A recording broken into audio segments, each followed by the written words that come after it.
are some unknown yet important facts that Black and African people, or about Black and African people and their involvement or contribution to Christianity that we should know about? Oh man, I got to be quick with that one because that's what I teach about all day long. Yeah, but I would just say definitely, definitely check out Multitude of All Peoples for a more full answer, or come take some classes with us at Meacham School of Hyman. Matter of fact, we have a church history class. We call it Sankofa, but we have a whole church history class coming up this fall that people can audit or take for credit. But to get a more full answer. But I would just throw out maybe two quick examples. There's so many I'd want to point out, but I would just say two quick examples of things that I think people should know about is number one, that Ethiopia became a Christian nation in the 4th century freely, because oftentimes people think that Christianity started for Black people in slavery when slave ships reached the coast of West Africa in the 1400s, and nothing could be further from the truth. First of all, what those people in those slave ships were bringing with them was not Christianity. It was the work of the devil. And so that's number one. Second of all, true Christianity has been practiced around believers all around the world who follow Yeshua, the Mashiach, had already reached Africa over 1,000 years before slave ships ever came. And one example of that was when in Ethiopia, actually it was called Agaze, and the capital of it was Axum in the 300s, freely embraced Christianity. They heard the Bisrat, the good news, the gospel, and King Ezana embraced it as the national religion. But there was already Christians in Ethiopia. But here's the thing is that at the time when King Ezana embraced Christianity freely, nobody forced the Ethiopians to become Christian. They heard the gospel actually from Syrian missionaries who came over, and they freely embraced it. But here's the interesting thing is that at that same time, in the mid 300s, when Ethiopia embraced Christianity, the Roman Empire was actually under a heretic named Constantine, who was the son of Constantine. See, people always like to say Constantine brought Christianity, invented it at the Council of Nicaea and all this kind of stuff. But first of all, there was already Christians all over the world way before Constantine that believed Jesus was God, first of all. Second of all, there's no evidence from Constantine himself that he was a Christian, because he was still building Roman bathhouses and he was still building arches that had gods and goddesses on it. So there's no real strong evidence that he was a Christian. And third of all, his son Constantine was not only not a Christian, but he was a heretical Christian called Arians. And this was a group of early Christians that believed Jesus was not God. They believed that Yeshua was like less than Tilla, that he was not Tilla himself. And this was rejected by most of the Christians around the world. But in the mid 300s, the Roman Emperor Constantine, Constantine's son, he was a devout Arian. He was trying to promote a theology that said that Jesus was not God.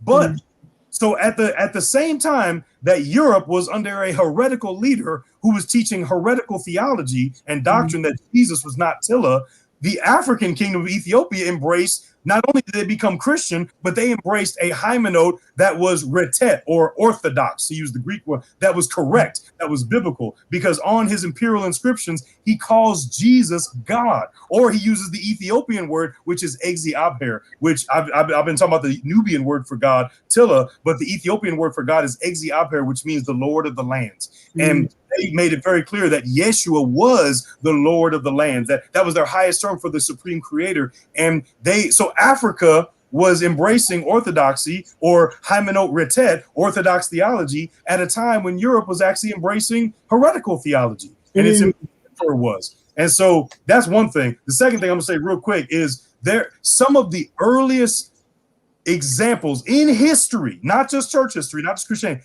in history, some of the earliest examples of biographies and stories about Black women, sub-Saharan African women, are Christian stories about nuns and monastic leaders and missionaries and theologians who were from Ethiopia, coming from like the 13, 14, 1500s. That these earliest stories that we have written down about sub-Saharan African women in human history. So these need to be known just for history, period, and just for whether it's Christian or not, because these are some of, and I'm talking about sisters like Walata Petros and Crystal Shamra. Crystal Shamra, and it means Christ delights in her. She was a monastic leader in Ethiopia in the 1400s, and she actually was a philosopher who who asked questions about humanity being made in the image of God, and even questioned things about universal salvation, and had a dialogue with God, or with Egzi Abher, about whether or not even the devil could be saved. And so she's asking philosophical, and some of the earliest philosophical traditions that came even before Europe came from Africa, like Zara Yacob, who's one of the first. He lived in the 1600s,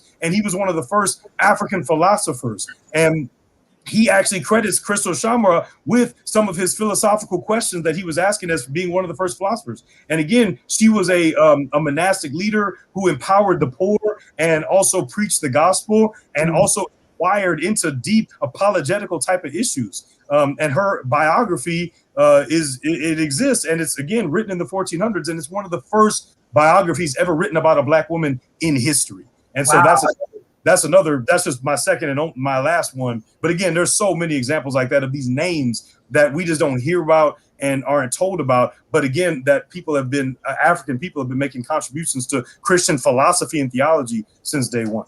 Wow, that's wild. That's wild. And it's funny, when I stumbled across some of your videos and I was hearing some of these facts, I mean, that, as a girl growing up in church, that's one of the things that I heard. And it's weird, obviously, as a Black person, where you're just like, slavery is horrible, and the repercussions, of slavery and all that. But it's like, there's, sometimes there's this kind of like, I don't know, I can't think of the word, but sometimes it's like people trying to make excuses of it, or being like, oh, okay, well, at least you accepted God, or at least, so it's like you try to find the good out of something that was really bad. And, the very simple fact that for years, I didn't know that Christianity, or the concept of Christ, was already on the continent before people came over here. It's like, to me, that was just like, whoa, because I'm like, if they remove that understanding from me as a Black woman with a Black family, if they tell me, oh, well, at least we gave you God. If they remove the understanding that, hey, we already had our concept, we already had our traditions, we already had an understanding, then it's like, well, what else are they trying to do? And that simple fact of knowing that there is a culture, there is a people, there is a whole lifestyle that people had of their connection to Christ that had nothing to do with slavery. To me, that was so mind-boggling, and it really just put things into just a new perspective. So yeah, definitely. So let's go on to the next fact, and that sounds like it's probably a pretty interesting course that you're teaching. Oh, thank you. Yeah, y'all are welcome. It's online too. It's online, so folks can do it. Yeah. Okay.